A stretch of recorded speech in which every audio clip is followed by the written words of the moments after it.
Imagine a world where fasting isn't just a method for losing weight or a religious ritual, but a miracle cure for every illness, from the common cold to cancer. Sounds far-fetched and hard to believe, doesn't it? But in reality, one woman turned this idea into a terrifying reality, not by healing people, but through brutal deception and death. Have you ever heard of Linda Hazzard? If not, let me take you into this chilling story. Linda Hazzard, a cunning and ruthless woman, was an American con artist posing as a doctor. She was responsible for the deaths of at least 15 people, all victims of her self-invented fasting treatment. She operated a sanitarium near Seattle, where desperate patients believed they'd find healing, only to fall into a deadly trap. And what's the most frightening part? She built her method on the fasting theories of Dr. Edward Packer Dewey, a well-known advocate of fasting as a way to cleanse and detoxify the body. But for Hazzard, it was nothing more than a cover for her sinister agenda, an excuse not only to starve her victims to death, but to steal their wealth by forging their wills. What seemed like a simple healing method turned into a deadly nightmare. Horrifying, isn't it? The story of Linda Hazzard is not just a grim warning about greed and cruelty, it's also a powerful lesson about the dangers of blindly trusting treatment methods that lack scientific foundation. To uncover more about how she deceived and tortured her victims and the horrifying scenes they endured, don't miss the next parts of this haunting story. Let's go back in time to learn more about Linda Hazzard. Her real name was Linda Laura Burfield, born in 1867 in Carver, Minnesota. She was the eldest of 8 children in her family. In 1898, she left home to pursue a new life and career in Minneapolis. There, she trained as a nurse with a focus on osteopathy, driven by a desire to become a healer. As a strong and persistent woman, Linda gradually gained recognition in the health and wellness field. But she didn't stop there. She found a loophole in Washington state law that allowed her to call herself a fasting specialist or a nutritionist, a title that gave her more freedom to practice. Linda became an influential figure in the fasting treatment movement after being inspired by the theories of Dr. Edward Hooker Dewey. Back in 1895, Dewey published The True Science of Living, in which he claimed that all human diseases stemmed from overeating, causing an excess of gastric juices in the body. Influenced by these ideas, Linda developed her own treatment based on the principle of fasting to heal the body. Appetite is craving. Hunger is desire. Desire is never satisfied, but craving is eased with food, she wrote. Like Dewey, she believed that food was the root of all disease. However, her methods spiraled out of control and became a destructive tool when she started implementing it with ruthless severity. While Dewey mostly advocated for eating less, Linda aimed to eliminate food entirely from the diet. She married Samuel Hazzard, who remained by her side until his death in 1938. Samuel, a former soldier, had been dishonorably discharged for embezzlement. His life was filled with scandals, alcoholism, fraud, and more. Before marrying Linda, he had already been married twice and never divorced at least one of his wives, leading to a trial for bigamy, which ended with a 2-year prison sentence. Samuel wasn't exactly a model husband, but he was deeply involved in Linda's fraudulent schemes and property exploitation. He actively helped manage her operations at the sanatorium. After completing his prison sentence in 1907, Samuel was released, and together they moved to Washington state to start a new life. They settled in Seattle, and Linda began practicing while commuting by ferry from a 40-acre property in Olalla, Kitsap County. There she established a sanatorium named Wilderness Heights. But in 1908, her treatment method claimed its first victims, 2 patients who died under her care. They were a wealthy Norwegian immigrant woman, Daisy Maud Haglund, aged 38, and her 3-year-old son, Ivar, who died after fasting for 50 days. Linda denied responsibility and blamed pre-existing conditions. She even performed her own autopsies and documented the treatment results herself. After forensic pathologists ruled starvation as the cause of death, efforts were made to prosecute her. However, since she wasn't officially licensed as a physician, she wasn't held accountable for the deaths. Shockingly, Linda managed to escape charges repeatedly thanks to her connections in political circles. Many reports at the time suggested that she had strong ties with influential figures who helped her continue her practice despite lacking proper medical credentials. During this time, she also published several books on weight loss therapies, including Fasting for the Cure of Disease in 1908, in which she claimed her fasting treatment could cure everything, even cancer. In truth, her real objective wasn't healing, it was exploiting desperate people for profit. Linda essentially repackaged her family's vegetarian practices and borrowed existing fasting theories to prey on the ignorant and vulnerable. And do you know what patients actually ate under Linda's care? Her fasting regimen consisted of patients eating only tomato and asparagus broth twice a day. But starvation wasn't the only thing they endured. Patients were also subjected to painful therapies, including manipulative bone treatments, prolonged enemas, and other forms of abuse. Another part of her so-called treatment included violent massages, during which Linda would punch patients in the forehead and back while yelling, "Eliminate, eliminate," with full force. The screams from these sessions could be heard from miles away. She promised miraculous results, detoxifying the body, rejuvenating the skin, and curing fatal illnesses. These grand promises drew more patients to her remote retreat in Olalla, aptly named Wilderness Heights. Most of her patients suffered from severe illnesses like late-stage diabetes, liver failure, or syphilis. Some were wealthy women seeking eternal beauty and youth. Oddly enough, her treatments even gained praise from certain progressive circles. Yet, behind the praise was a growing list of mysterious deaths at her facility over the years. Many of her victims were affluent individuals, some even prominent figures who died under her so-called care.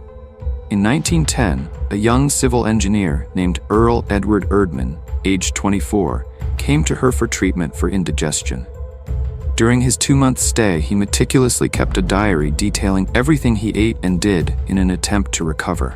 According to later police accounts, his notes showed that his breakfast consisted of a few spoonfuls of orange juice or nothing at all. Lunch and dinner were the same, either water or a small portion of vegetable broth. By March 28th, Earl Erdman died of starvation. Yes, he sought help for indigestion, and died from starvation. A tragic irony, wouldn't you agree? Still, authorities could do nothing. After Erdman, Linda treated Lewis E. Rader, a former Washington legislator. He arrived with stomach pain, and just 37 days later, he was dead, emaciated, weighing less than 100 pounds. Other notable victims included Frank Southern, a law firm partner, and Eugene Stanley Wakelin, a 26-year-old son of a British aristocrat.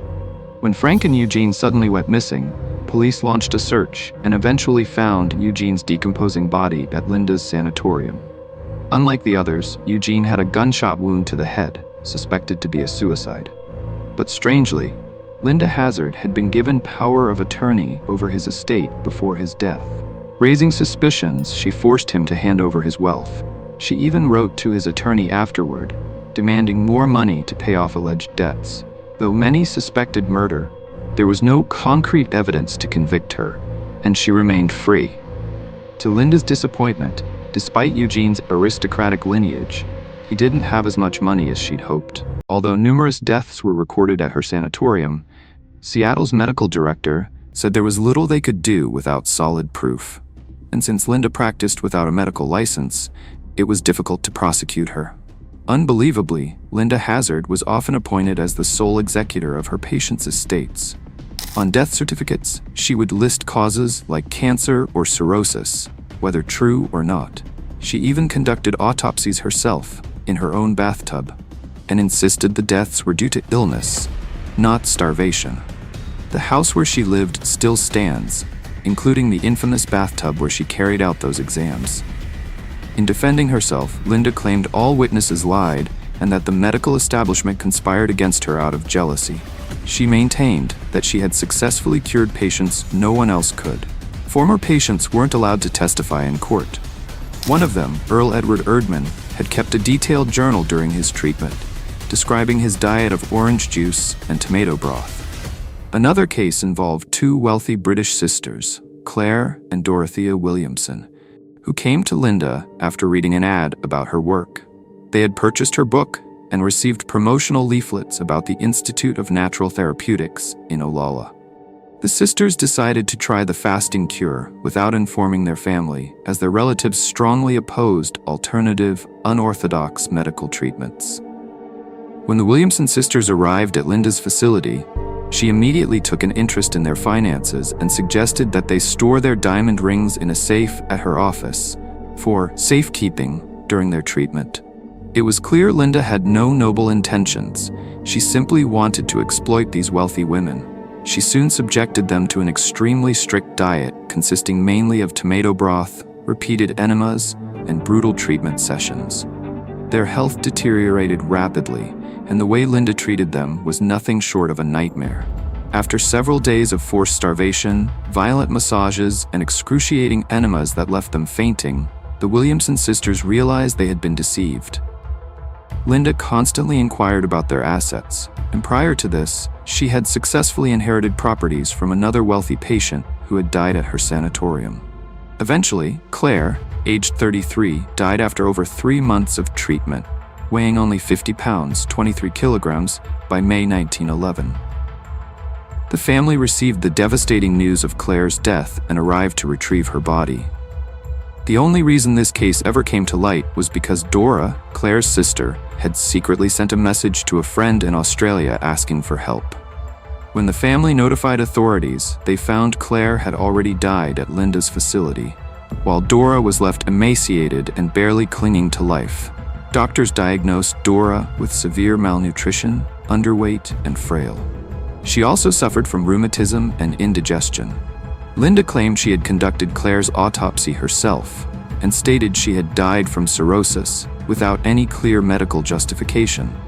Dora later recounted that, in her weakened state, she had seen Claire's body but could not recognize her sister. She suspected the corpse had been swapped with a heavier one. Had the family not intervened in time, Dora would likely have met the same fate as her sister. Shockingly, it was also discovered that Linda had been appointed executor of Claire's will shortly before her death. When Dora saw her family, she pleaded with them to take her away. But the next day, she mysteriously changed her mind, insisting that Linda's treatment was keeping her healthy and stable. This revealed that Linda had gained full psychological control over Dora, making her unaware of her own declining condition. Dora clearly knew her body was wasting away, her flesh deteriorating, but she couldn't escape Linda's influence. A family acquaintance, Margaret Conway, the Williamson sisters' childhood nanny, attempted to intervene when she saw how dire Dora's condition had become.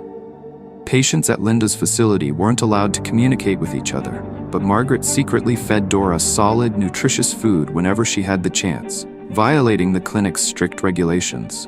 On July 4th, when a few patients were allowed outside, 2 of them approached Margaret, begging her for help.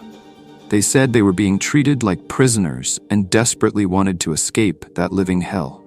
Margaret grew even more alarmed when she noticed Linda wearing Claire's silk robe and her favorite hat. Eventually, she discovered that Dora had signed a power of attorney, handing over control of her assets to Samuel C. Hazzard, Linda's husband. When Linda realized Dora's family was trying to rescue her, she attempted to intervene and block them. But Dora's family filed a legal complaint against her. During the subsequent trial, the truth finally emerged. Evidence showed Linda had transferred ownership of deceased patients' estates to herself, a practice she justified as part of the treatment. Linda claimed patients only needed a few days to recover. But Dora, now fully aware, testified that the entire care system Linda operated was abusive and deadly. Witnesses, former patients, testified about the cruel treatment they endured, often forced to starve to the point of near death. Many said they were too weak to move or even stand. Linda denied all allegations, insisting that her patients had died from existing conditions like cancer or cirrhosis, not starvation. However, during court proceedings, nurses and staff from the clinic testified against her, revealing horrific details about her inhumane methods. Court-appointed doctors confirmed the patients' deaths were caused by severe malnutrition. Linda still claimed she was the target of a conspiracy by traditional doctors who were jealous of her so-called successes. After a series of hearings and investigations, Linda Hazzard was finally arrested and convicted of first-degree manslaughter in August 1911. However, After serving just a few years in prison, she was released on December 26, 1915. Under strict conditions, she was forbidden from practicing medicine again and was ordered never to resume her dangerous treatments. These restrictions were meant to prevent further deaths from her prolonged fasting methods. Her husband, Samuel Hazzard, was also implicated in her crimes. After Dora's testimony and further investigations, it was revealed that in addition to causing patient deaths, Linda and her husband had defrauded and stolen from patients, stealing jewelry, clothing, forging documents, and even declaring patients legally incompetent to seize their assets. They even removed gold teeth from corpses and sold them to dentists.